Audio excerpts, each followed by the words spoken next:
ब्रह्मसूत्र ब्रह्मसूत्र ग्रंथ में page number 826 और 826 पेज के ऊपर से 11 नंबर की पंक्ति है।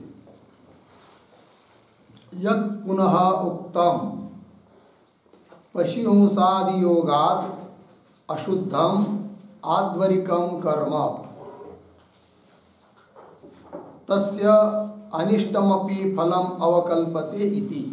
अतः मुख्यम एव अनुशयिनां गृहादि जन्म अस्तु तत्र गौणी कल्पना अनर्थिका इति। ठीक है, चलो भाई।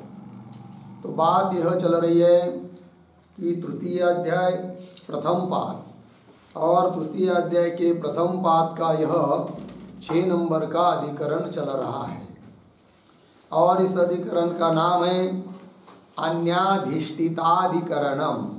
ठीक, और इस अधिकरण का विषय बताया था क्या कि स्वर्ग से अवरोह को प्राप्त होने वाले जीव उनको गृहादि जन्म की प्राप्ति, और संदेह बताया था क्या कि अवरोहण प्रकरण में श्रुति है ते इह व्रीयवाः औषधि वनस्पतय इत्यादि। तो जो लोग जीव स्वर्ग से उतरते पुनः इस भूमि पर आते तो उनको गृहादि भाव के रूप में जन्म प्राप्त होता है, किंतु वह उनका जन्म मुख्य है अथवा अन्य जीवों को गृहादि भाव प्राप्त हो चुका है और उन गृहादियों के साथ केवल अनुशयी जीवों का संश्लेष मात्र होता है।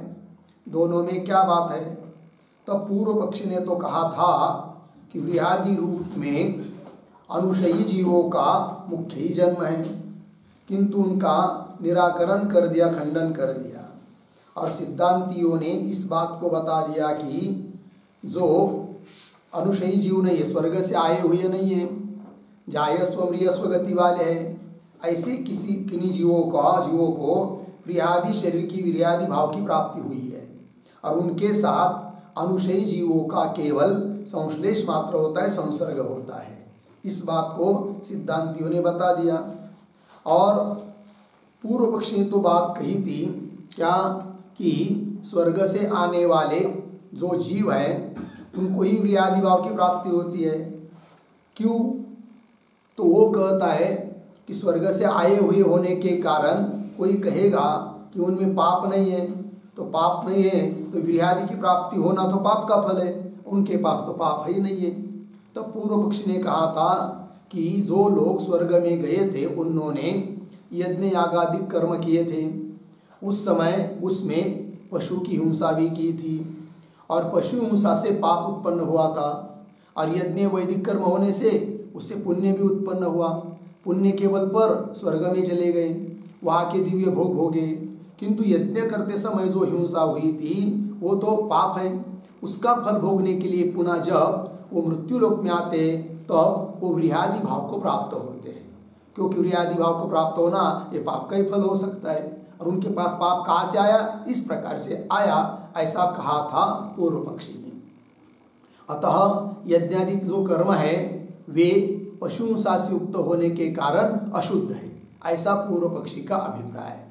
किंतु उस बात का भी सिद्धांती खंडन कर रहे हैं कि यज्ञादि कर्म को अशुद्ध नहीं मान सकते और यज्ञादि कर्मों में पशु की हिंसा होने पर भी उससे पाप उत्पन्न नहीं होता है, क्योंकि वो शास्त्र से विहित है। इस बात को बताने के लिए ये सब आगे का सूत्र आ रहा है। तो ये जो 25 नंबर का सूत्र आ रहा है कि उसमें पूर्वार्ध में पूर्व पक्षी की शंका है और उसी सूत्र के उत्तरार्ध में सिद्धांतियों ने समाधान दिया है।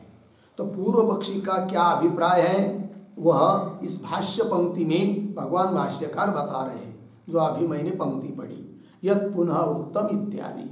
तो उसके ऊपर लिखिए पूर्व पक्ष।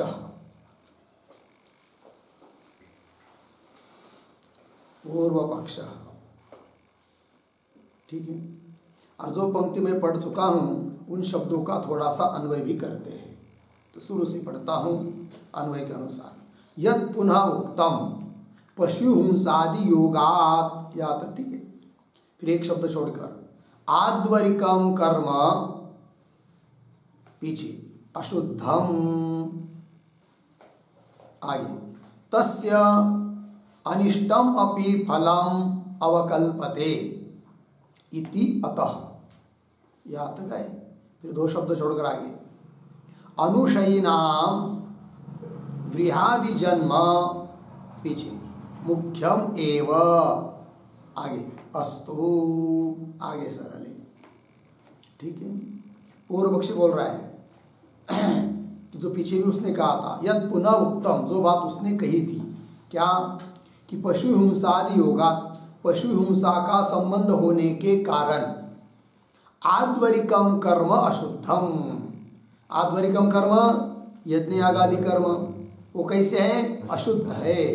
अशुद्ध है मतलब पाप का जनक है। क्यों? पशु हिंसा से युक्त होने के कारण अशुद्ध है। पशु हिंसादि योगा तस्य अनिष्टम अपि फलम अवकल्पते, तस्य तस्य अध्वरिकम कर्मण है कि नहीं, यज्ञ आगादे है, तस्य उस यज्ञ आगादिक जो कर्म है उनका अनिष्टम अपि शब्द दिया। अपि शब्द क्या बताता है फिर? हाँ, तो जैसा उनका इष्ट फल भी है स्वर्ग आदि, उसी प्रकार अनिष्टम अपि फलम अवकल्पते, अनिष्ट फल भी उनका हो सकता है, ऐसी कल्पना की जा सकती है। इत्यतः ऐसा होने के कारण क्या? अनुशयीनाम जीवानाम इत्यर्थ। अनुशयी जीव मतलब स्वर्ग से उतरे हुए आए हुए जीव, वे उनको वृहादि जन्म, उनको जो वृहादि जन्म वृहादि भाव की प्राप्ति होती है तो उनको उनका वृहादि जन्म मुख्यम एव, अर्थात उनको ही वृहादि भाव प्राप्त हुआ है, न कि अन्य जीवों को प्राप्त हुआ और उसके साथ उनका संश्लेष हुआ, ऐसी बात नहीं। कौन कह रहा है? पूर्व पक्ष। तो अनुशयिनाम वृहादि जन्म मुख्यम एव अस्तु, मुख्य ही रहने दो। तत्र गौणी कल्पना अनर्थिका, पूर्व पक्षी बोल रहा है कि गौणी कल्पना मतलब कि वृहादि भाव की प्राप्ति हुई है उन अनुशयी जीवों को, किंतु मुख्य जन्म नहीं है, उनके साथ संश्लेष होता है। तो जायंत ऐसा कहने पर भी मुख्यार्थ में श्रुति का तात्पर्य नहीं है, अपितु गौण अर्थ में तात्पर्य है, संश्लेष बताने में तात्पर्य है। इस प्रकार गौणी कल्पना करना व्यर्थ है, पूर्व पक्षी बोल रहा है। तत्र गौणी कल्पना अनर्थिका इति, ये हुआ पूर्व पक्षी की बात। आगे चलते, तत्परिह्रियते, ये जो शब्द है तत्परिह्रियते, उसके ऊपर लिखिए समाधानम या सिद्धांत। सिद्धांत, ठीक है। अब सिद्धांती उत्तर दे रहे हैं, सूत्र के उत्तरार्ध से उत्तर दे रहे हैं। अतः पहले हम लोग सूत्र का उच्चारण और अर्थ देख लेते हैं। तो सूत्र है अशुद्धमिति चेन्न शब्दात्, अशुद्धमिति चेन्न शब्दात्, ठीक है। चलिए भाई सूत्र का अर्थ लिख लीजिए। लिखते सूत्रावतरणम,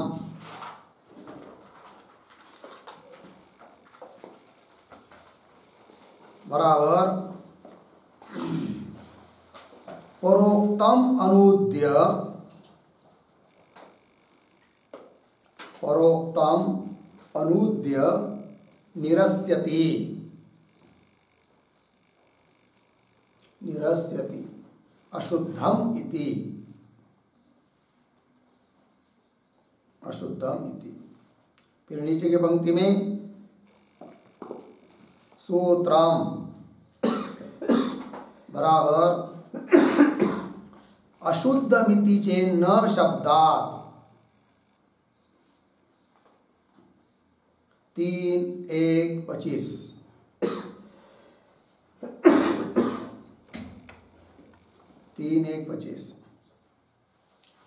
पदच्छेद अशुद्धम इति चेत न शब्दात्।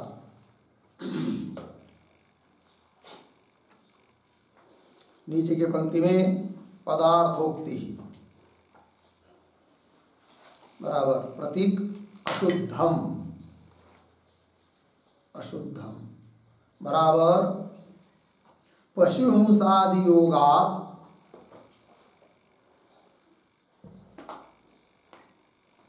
पशुहिंसादि योगात् ज्योतिष्टोमादिकम, ज्योतिष्टोमादिकम वैदिकम कर्म, वैदिकम कर्म अशुद्धम भवति, अशुद्धम भवति पूर्ण विराम। तस्य तस्य अनिष्टम अपि फलम, अनिष्टम अपि फलम कल्पनीयम, कल्पनीयम इति अतः, इति अतः अनुशयिनां जीवानां, अनुशयिनां जीवानां गृहादि स्थावरेषु,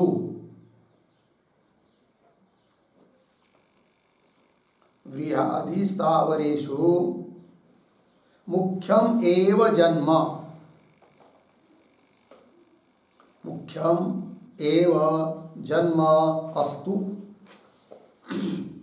अस्तु पूर्ण विराम। फिर प्रतीक इति चेत, इति चेत बराबर एवं पूर्व पक्षे प्राप्ते,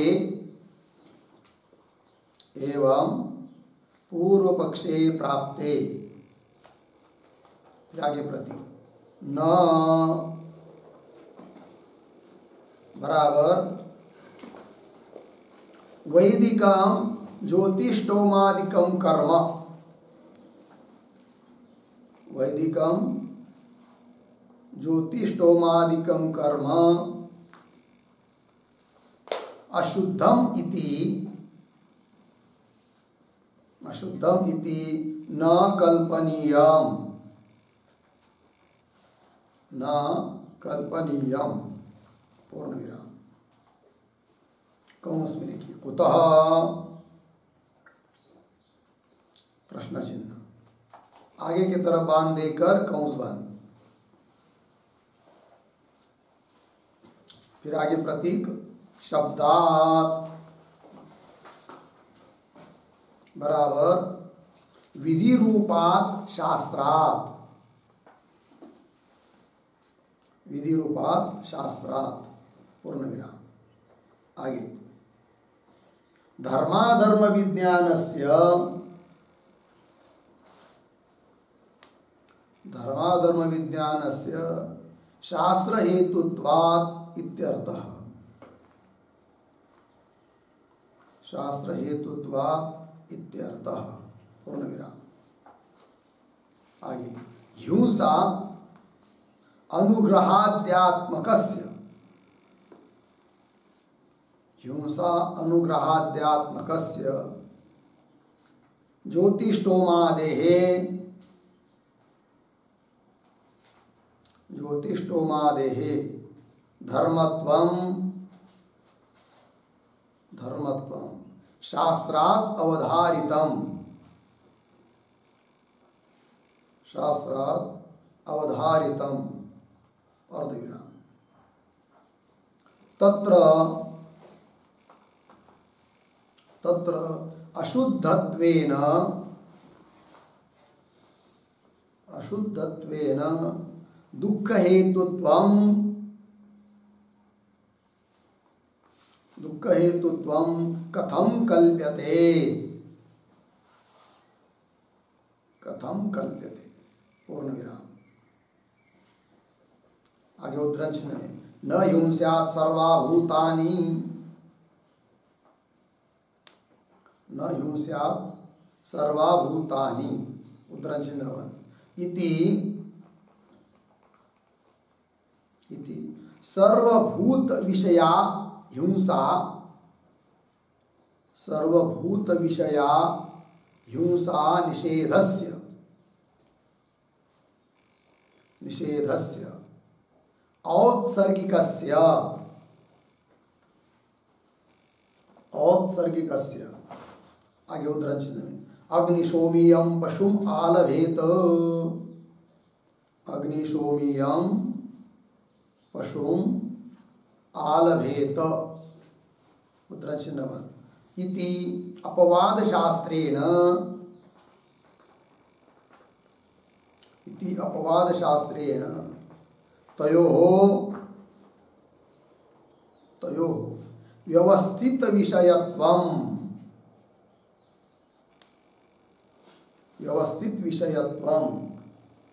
कौंस में लिखिए भिन्न भिन्न विषयत्वम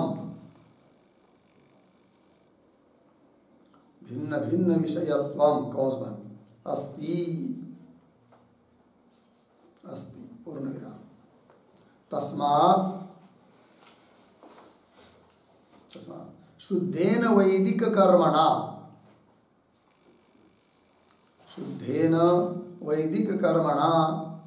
न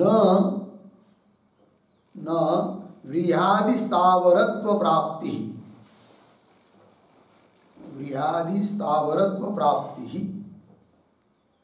इति भावः ठीक है। चलो भाई अर्थ देखिए। तो परोक्तम अनुद्य पूर्व पक्ष ने जो बात कही थी उसका अनुवाद करके उसका निरसन किया जा रहा है इस सूत्र के माध्यम से। तब सूत्र आया, फिर पदार्थोक्ति में लिख रहे अशुद्धम, मतलब पशु हिंसादि योगा, पशु हिंसा का संबंध होने के कारण ज्योतिष्टोमादिकम वैदिकम कर्म, ज्योतिष्टोमादिक वैदिक कर्म अशुद्ध है। ठीक है ना, पूर्व पक्षी कहता है। और अशुद्ध होने के कारण तस्य अनिष्टम अपि फलम कल्पनीयम, उस हिंसादि कर्म का फल अनिष्ट भी फल है, ऐसी कल्पना करनी चाहिए। फलम कल्पनीयम इति अतः, ऐसा होने के कारण अनुशयी नाम जीवानाम, वो जो अनुशयी जीव है स्वर्ग से नीचे आ रहे हैं कुछ कर्मों को लेकर इस भूमि पर पुनः भोगने के लिए, तो उनको जीवों को व्रीहादि स्थावरेषु मुख्यमेव जन्मस्तु, व्रीहादि स्थावर में, स्थावर के रूप में मुख्य ही जन्म उनका मानना चाहिए, क्योंकि उनके पास भी पशु हिंसा से युक्त ज्योतिष्टोमादि याग किए थे और उस कर्म का, हिंसादि कर्म का फल अनिष्ट ही होगा। तो क्या अनिष्ट फल उनको मिलेगा? व्रीहादि के रूप में उनको जन्म प्राप्त होगा, ऐसा कहना चाहिए। पूर्व पक्षी बोलता है इति चेत एवं पूर्व पक्षे प्राप्ते सति, इस प्रकार पूर्व पक्षी प्राप्त होता है तो सिद्धांति कहते न मतलब वैदिक ज्योतिष्टोमादि कर्म अशुद्ध है, यह कल्पना नहीं करनी चाहिए। बोलेंगे क्यों? उतः उत्तर दे रहे शब्दात विधि रूपात शास्त्रात, क्योंकि यज्ञ आगादि में पशु हिंसा का विधान है और जहाँ करने के लिए बताया है, विधि बताया है, उससे पाप नहीं होता है।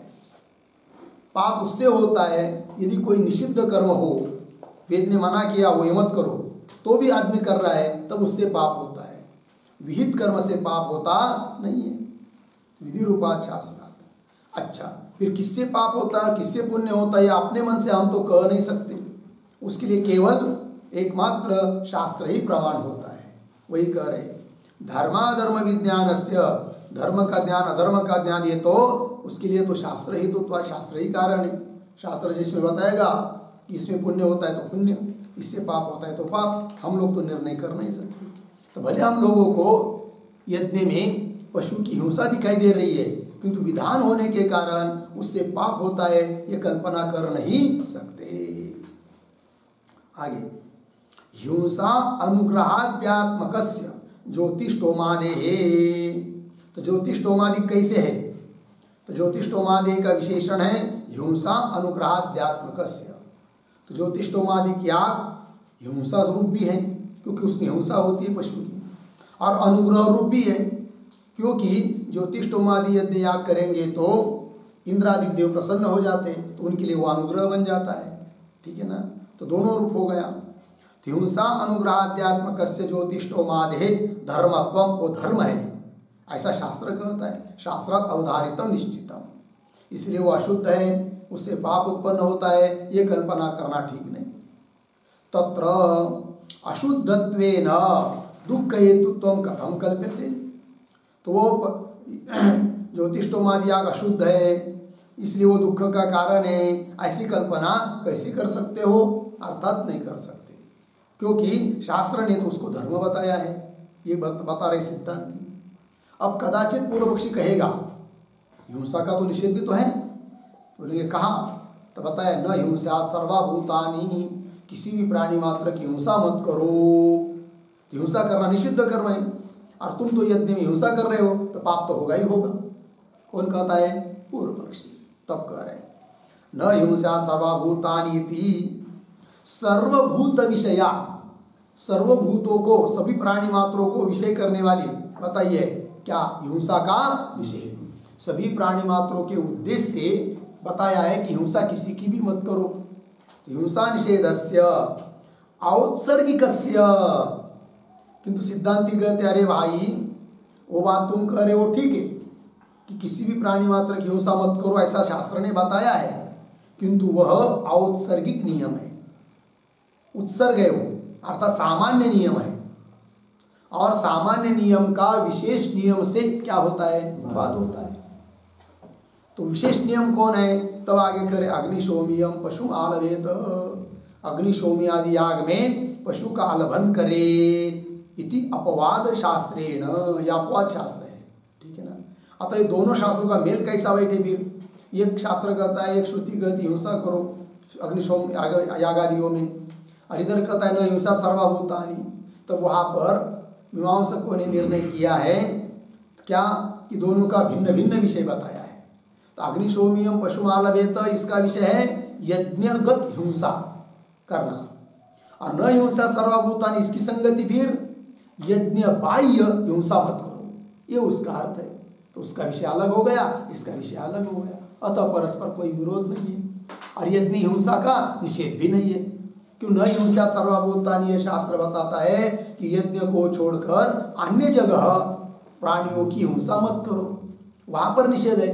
यज्ञ में पशु की हिंसा करने में निषेध नहीं है, अतः उनसे पाप उत्पन्न होगा नहीं। कौन कहते? सिद्धांति। तो अग्निशोमियम पशुमालभेत इति अपवाद शास्त्रेण तयोः व्यवस्थित विषयत्व, उन दोनों शास्त्र का, दोनों श्रुतियों का व्यवस्थित विषयत्व है, अर्थात भिन्न भिन्न विषयत्व है। तस्मात्, इसलिए वैदिक कर्म अशुद्ध नहीं है अपितु शुद्ध ही है। तस्मात् शुद्धेन वैदिक कर्मणा, शुद्ध ऐसे वैदिक कर्म के द्वारा न व्रीहादि स्थावरत्व प्राप्ति, व्रीहादि स्थावरत्व प्राप्ति ही न, व्रीहादि स्थावर भाव की प्राप्ति नहीं होती है। ये सिद्धांतियों ने बता दिया। हो गया जी। चलिए अब चलते भाष्य में। तत्परिह्रियते, ये जो पूर्व पक्ष की बात है उसका परिहार करते, निराकरण करते, खंडन करते हैं। न शास्त्र हेतुत्वात् धर्माधर्म विज्ञानस्य, ठीक है ना, तो न ये प्रतीक है, सूत्रस्थ पद है। न क्या, तो कैसा पढ़ेंगे? न धर्माधर्म विज्ञानस्य नीचे शास्त्र हेतुत्वात्, न मतलब पूर्व पक्षी का कहना ठीक नहीं है। न के बाद अर्धविराम, पूर्व पक्षी का कहना ठीक नहीं है। बोलेंगे क्यों? इसलिए कि धर्माधर्म विज्ञानस्य शास्त्र हेतुत्वात्, ये धर्म है, यह धर्म है, इससे पुण्य होता है, इससे पाप होता है, इस प्रकार का ज्ञान हम लोग, हमारे मन से उसका ज्ञान नहीं हो सकता, निर्णय नहीं हो सकता है। उसके लिए केवल शास्त्र ही कारण है। शास्त्र बताता है तभी हम मान सकते हैं कि ये धर्म है और यह अधर्म है। धर्माधर्म विज्ञानस्य शास्त्र हेतुत्वात्। आगे, अयम धर्मः अयम अधर्मः इति शास्त्रम एव विज्ञाने कारणम्। ठीक है, तो तो ये जो पीछे के वाक्य का है उसी का स्पष्टीकरण कर रहे हैं। क्या? अयम धर्म, यह धर्म है, अयम अधर्म, यह अधर्म है, इति, इस बात का निर्णय करने के लिए इति थोड़ा अन्वय करेंगे। इति के बाद इति एक शब्द छोड़कर विज्ञाने, पीछे शास्त्रम एव, आगे कारणम। ठीक है, यह धर्म है, यह अधर्म है, इति, इस प्रकार विज्ञाने, ज्ञान करने में शास्त्रम एव कारणम, केवल शास्त्र ही कारण है। बोलेंगे क्यों? इसलिए कि धर्माधर्म आंखों से दिखते नहीं है, अतीन्द्रिय पदार्थ है, और अतीन्द्रिय पदार्थों का निर्णय तो हम लोग शास्त्र के बल से ही कर सकते हैं। वही कह रहे अतीन्द्रियत्वात् तयोः, अनियत देश काल निमित्तत्वाच्च, ये दो हेतु दिए। धर्माधर्म के ज्ञान में शास्त्र ही कारण है। क्यों? हाँ, अतीन्द्रियत्वात् तयोः। कैसा पढ़ेंगे? तयोः अतीन्द्रियत्वात्, तयोः, तयोः धर्माधर्मयोः, धर्म अधर्म के बारे में, धर्म और अधर्म तो अतीन्द्रिय है। धर्म भी इंद्रियों से दिखता नहीं है, अधर्म भी इंद्रियों से दिखता नहीं है। तयोः अतीन्द्रियत्वात्, इंद्रिय से अतीत है। दूसरी बात, अनियत देश काल निमित्तत्वाच्च, तो उनके देश काल और निमित्त का कोई नियत नियम भी नहीं है। इसलिए हम लोग अपने मन से निर्णय नहीं कर सकते, क्योंकि कभी कभी बहुत बार ऐसा होता है, एक ही कर्म किसी विशिष्ट देश काल और निमित्त से करेंगे तो पुण्य देगा, वही कर्म किसी अनुचित देश काल निमित्त से करेंगे उसी से पाप होगा। इसलिए उसका निर्णय हम लोग कर ही नहीं सकते। उनके लिए देश काल निमित्त का कोई नियत नियम नहीं है। अलग अलग कैसे, आगे की पंक्ति में स्पष्ट कर रहे हैं इसका। अनियत देश काल निमित्तत्वाच्च, कैसे? आगे, यस्मिन् देशे काले निमित्ते च यह धर्म अनुष्ठीयते स एव देश काल निमित्तांतरेषु अधर्मः भवति, तेन शास्त्राधृते धर्माधर्म विषयं विज्ञानं न कस्यचित् अस्ति। ठीक है, अर्थ देखिए भाई। यस्मिन् देशे, जिस देश में, काले, जिस काल में, निमित्ते, जिस निमित्त से, यह धर्म अनुष्ठित, जिस धर्म का हम लोग क्या करते हैं? अनुष्ठान करते हैं। यह धर्म अनुष्ठीयते, स एव, वही धर्म अन्य देश में, अन्य काल में, अन्य निमित्त से करेंगे तो कदाचित वही हो जाता है क्या? अधर्मः भवति। व्यवहार के तौर पर यदि उदाहरण देखना है तो समझ लीजिए, दान देना हम लोग क्या समझते हैं? पुण्य है कि नहीं? किसी उचित व्यक्ति है, योग्य व्यक्ति है, पात्र व्यक्ति है, और उसको धन आदि का दान दिया तो पुण्य लगता है, बराबर भी है, शास्त्र कहता है। किंतु दान देना है, दान देना पुण्य है। फिर एक आदमी आ गया मांगने के लिए, और हमको दे दो पैसा, दान दे दो, दान दे दो, हमारे पास पैसा नहीं है कि नहीं? काय को चाहिए तुमको पैसा? 4 दिन हो गए मैं शराब नहीं पी पाया, अब मुझे शराब पीनी है, दान दे दो, मुझे पैसा दे दो। और आपके मन में इतना ही बैठा है कि दान देने से पुण्य होता है, और दान दे दिया आपने, 100 रुपये उसको दे दिया, उसने जाके शराब पी। तो दान दिया, किंतु वही दान अब पुण्य नहीं उत्पन्न करेगा, क्या करेगा? पाप उत्पन्न करेगा। तो ये कई कर्म विशिष्ट देश काल निमित्त से होता है तो कभी पुण्य, और अनुचित देश काल निमित्त से होता है तो पाप। इसलिए नियत देश का निमित्त भी नहीं है, अतः शास्त्र जैसा बताता है वैसा ही हमको मानना पड़ता है। पंक्ति देखिए, यस्मिन् देशे काले निमित्ते च यह धर्म अनुष्ठीयते, जिस कर्म का हम अनुष्ठान करते हैं, सएव, वही, देश काल निमित्तांतरेषु, अन्य देश में, अन्य काल में, अन्य निमित्त सिद्धि होता है तो वही अधर्म भवति, अधर्म हो जाता है। कैसे? थोड़ा सा उदाहरण से समझते हैं, और तो लिखते उस पर थोड़ा सा एक टिप्पणी लिखेंगे। शुचौ देशे, शुचौ देशे प्रातः सायंकाले, प्रातः सायंकाले जीवनादि निमित्त कृतम जीवनादि निमित्त कृतम अग्निहोत्रम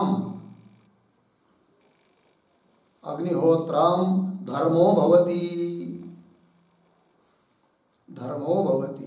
अर्धविराम स एव अशुचि देशे मध्यरात्रे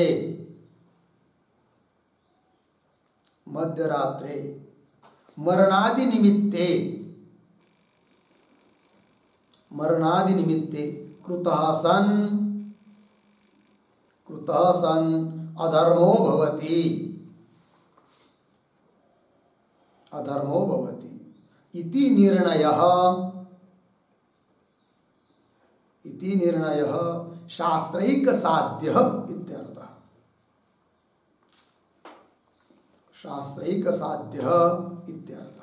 ठीक, उदाहरण दिया। शुचौ देशे, शुचि पवित्र देश में प्रातः काल या सायंकाल में, और जीवनादि निमित्त कृतम, जीने के लिए निमित्त से किया गया अग्निहोत्र नाम का कर्म, वो क्या हो जाता है? धर्म भवति।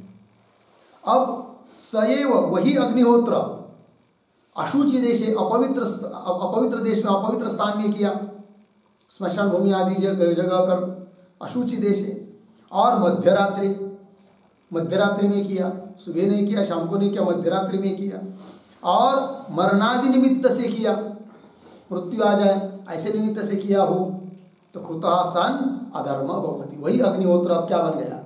अधर्म बन गया।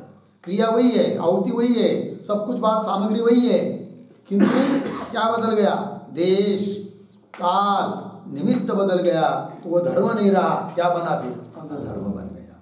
ठीक है, अधर्म भवति इति निर्णय। किंतु इस प्रकार का निर्णय हम अपने मन से नहीं कर सकते, शास्त्रैक साध्य, शास्त्र बताता है तभी वैसा निर्णय हो सकता है। ठीक है, चलिए फिर आगे भाष्य में। स एव देश काल निमित्तांतरेषु अधर्मो भवति तेन शास्त्रात् रुते मतलब बिना, शास्त्र के बिना धर्माधर्म विषय विज्ञानम, धर्म विषय ज्ञान अधर्म विषय ज्ञान न कस्यचित् अस्ति, किसी को भी नहीं हो सकता है। शास्त्र बताता है तभी वैसा मानना पड़ता है। ठीक है, फिर आगे चलिए। शास्त्राच्च हिंसानुग्रहाद्यात्मक ज्योतिष्टोम धर्म इति अवधारितः।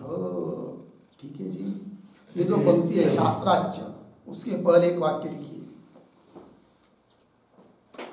शास्त्रात्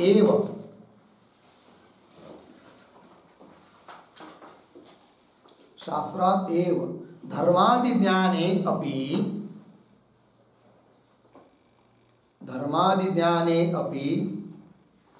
प्रकृते किं जातम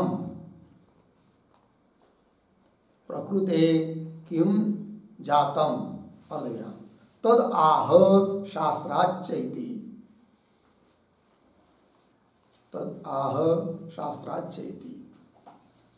ठीक है, अर्थ देखो भाई, शास्त्रात् एव धर्मादि ज्ञाने अपि, शास्त्र से ही धर्मादि का ज्ञान होता है, कोई बात नहीं, मानते हम। प्रकृति किम जातम, प्रकृत प्रसंग जो चल रहा है उसमें क्या सिद्ध हुआ वो बताओ, ऐसा कोई यदि पूछता है तो उसका उत्तर दे रहे शास्त्राच्च इत्यादि पंक्ति के द्वारा। ठीक है, तो पंक्ति क्या है? शास्त्राच्च हिंसानुग्रहाद्यात्मक ज्योतिष्टोम धर्म इति अवधारित है कि नहीं? अवधारित के पहले लेंगे शास्त्राच्च, तो बाकी सब ठीक है। कैसा अन्वय होगा? हिंसानुग्रहाद्यात्मक ज्योतिष्टोम धर्म इति शास्त्रात् अवधारित।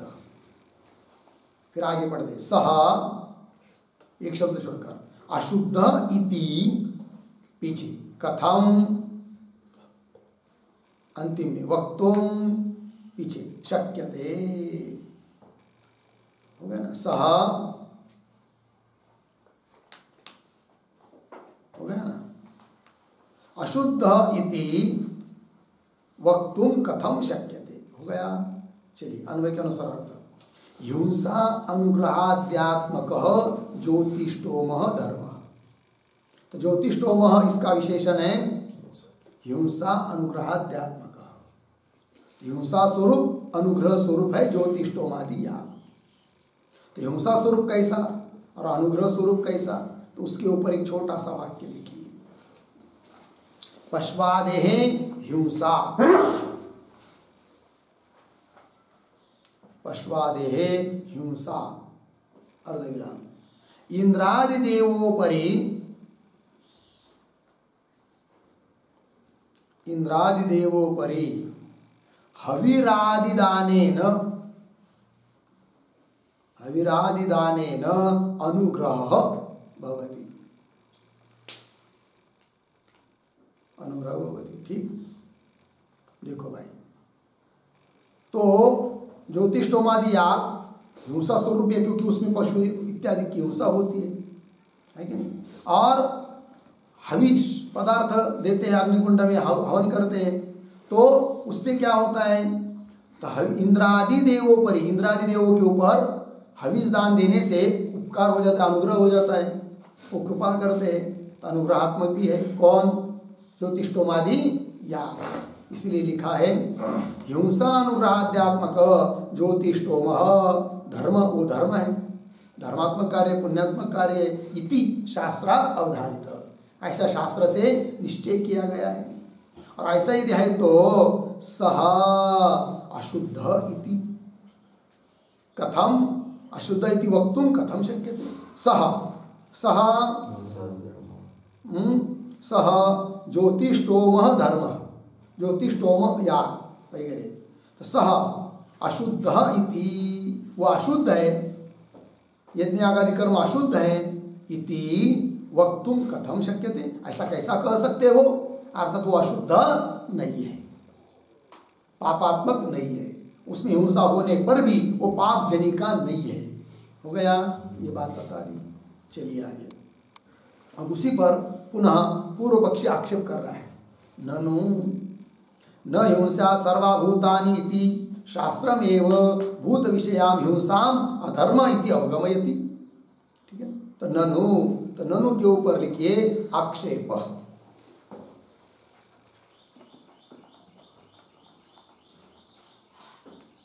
ठीक है, आक्षेप।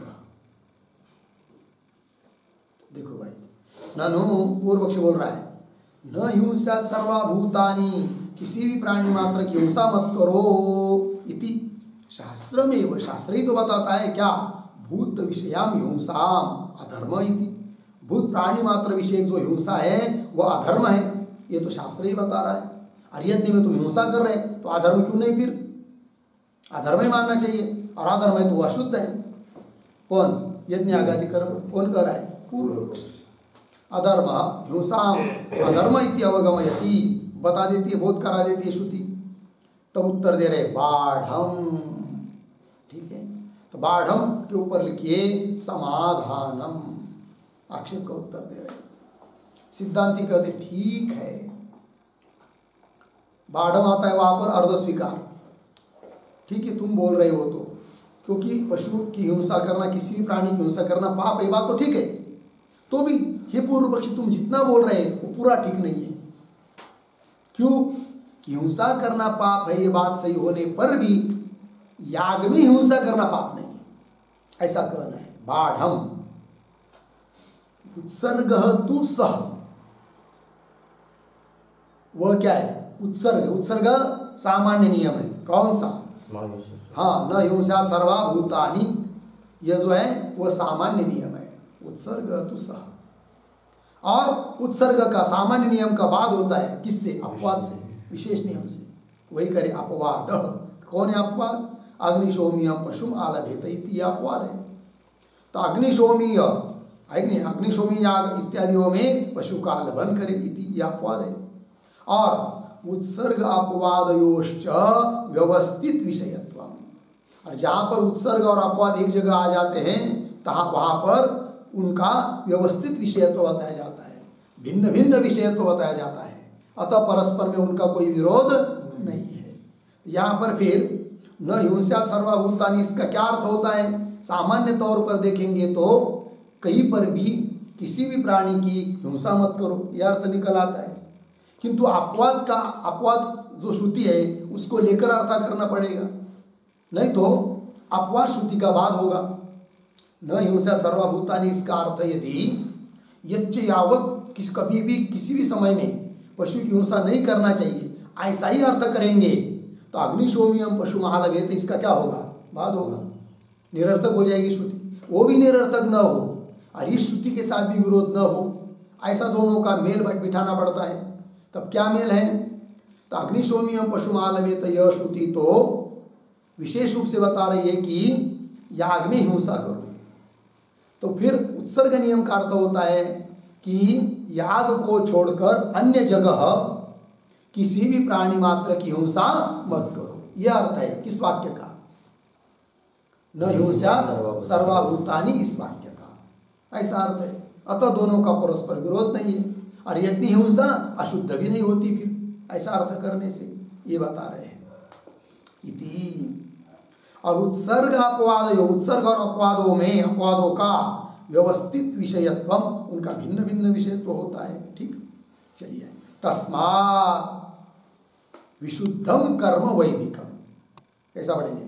तस्मात् वैदिकम कर्म विशुद्धम, वैदिक कर्म विशुद्ध ही है, शुद्ध ही है, अशुद्ध नहीं है। बोलेंगे क्यों? और कोई हेतु है आपके पास?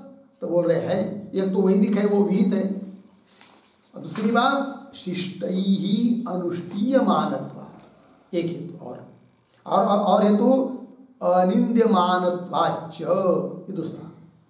तो शिष्टैः अनुष्ठीयमानत्वात्, शिष्ट जो पुरुष है, कार्य कारण भाव का जिनको निश्चित रूप से ज्ञान है, ऐसे जो शिष्ट पुरुष, वेद को प्रमाण मानने वाले जो शिष्ट पुरुष है, ऐसे जो महात्म्य महापुरुष है, उन्होंने भी यह याग में हिंसा का स्वीकार किया हुआ है। शिष्ट ही अनुष्ठीयमानत्वात्। दूसरी बात अनिन्द्यमानत्वाच्च, वो निंदे भी नहीं है। कोई लोग निंदा करते जा रहे, यार क्या लोग है ऐसे हिंसा कर रहे याग में, निंदा भी नहीं करते। जैसे जब यज्ञ होता है उसकी कोई निंदा नहीं करता है, क्यों? वो विहित है, पुण्यात्मक है। उसी प्रकार याग में होने वाली हिंसा का भी कोई निंदा नहीं करता है, अतः वह अधर्म नहीं है, अपितु धर्म ही है, अशुद्ध नहीं है, शुद्ध ही है। ये बात होगी। शिष्टै अनुष्ठीयमानत्वात् अनिन्द्यमानत्वाच्च, ठीक है। फिर तात्पर्य क्या निकला? तब कह रहे आगे, तेन न तस्य प्रतिरूपम फलम जाति स्थावरत्वम, ये बात शब्दों का थोड़ा अन्वय। तेन प्रतिरूपम, आगे जाति स्थावरत्वम, पीछे तस्य, आगे फलम, पीछे न, ठीक है। देखो भाई, तो इस वाक्य में तेन शब्द आया है। तेन शब्द का अर्थ लिखिए, तेन बराबर वैदिक कर्मणः विशुद्धत्वेन, वैदिक कर्मणः विशुद्धत्वेन, ठीक है। वैदिक कर्म विशुद्ध, शुद्ध होने के कारण, क्या जी? तो प्रतिरूपम जाति स्थावरत्वम तस्य फलम न। प्रतिरूपम, प्रतिरूपम शब्द का अर्थ लिखिए दुख रूपम।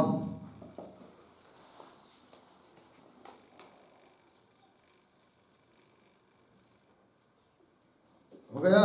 देखो भाई, दुख रूपम क्या? जाति स्थावरत्वम, मतलब स्थावर के रूप में जन्म, जो कि दुख रूप है।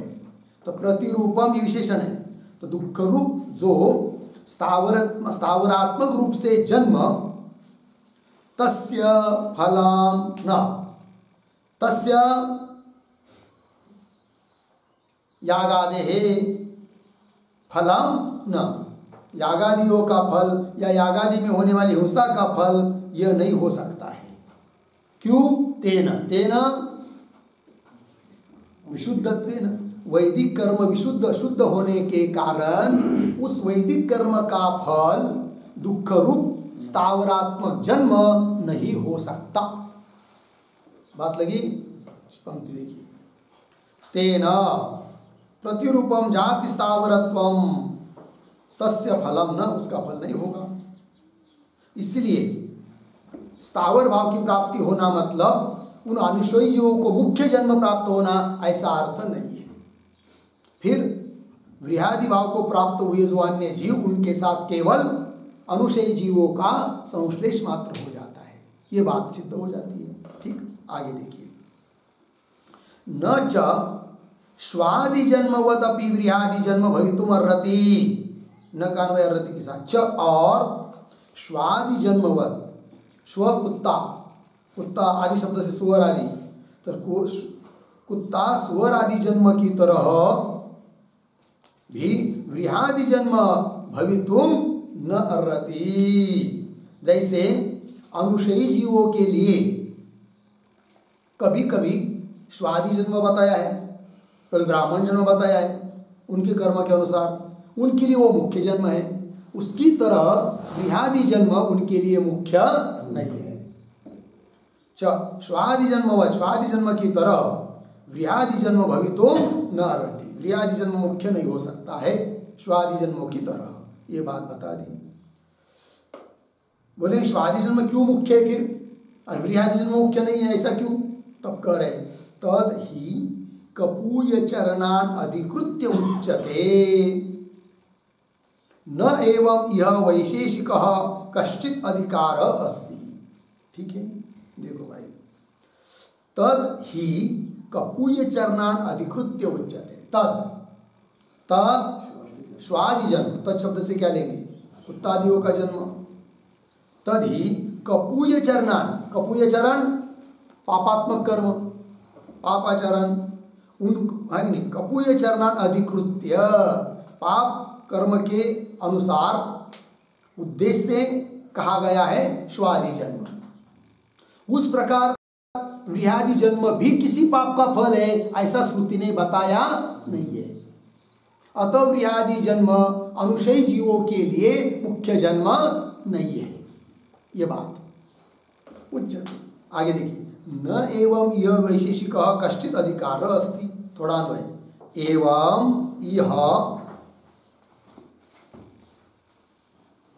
कश्चित, पीछे वैशेषिक, आगे अधिकार, फिर शुरू में न, अंतिम में अस्ति। एवं इह, इह मतलब कहा, तो इह शब्द का अर्थ लिखिए, इह बराबर, हाँ, इह बराबर वृहदि भावे कर्म परामर्शे,